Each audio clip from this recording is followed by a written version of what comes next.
Hi hello friends. இந்த snacks பார்த்திங்கன்னா துவரம்பருப்பு பக்கோடா நல்லா சூப்பராக இருக்குங்க.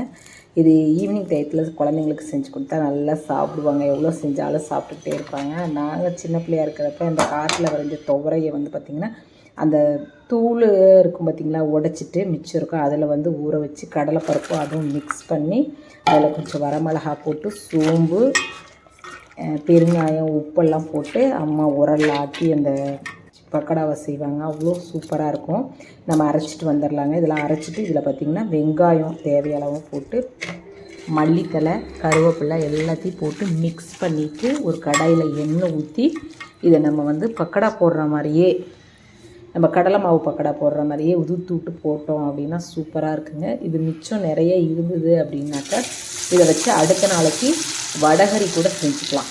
சூப்பராக இருக்கும். நான் அப்படின்னு செஞ்சு பார்த்துருக்கேன். நீங்கள் இந்த மாதிரி ஒரு டைம் நீங்கள் ட்ரை பண்ணி ஈவினிங் குழந்தைங்களுக்கு துவரம்பருப்பு பக்கோடா செஞ்சு கொடுத்து பாருங்கள். செம்ம டேஸ்டியாக இருக்கும். நல்ல சாஃப்டாக இருக்கும். இந்த துவரம்பருப்பு கடலைப்பருப்பு கூட ஒரு மாதிரி இருக்கும். இதில் நம்ம சேர்த்துருக்கோம் 1/4 கப்பு கடலைப்பருப்பு சேர்த்துருக்கோம். சூப்பராக இருக்குங்க. செஞ்சு பாருங்கள். தேங்க்யூ.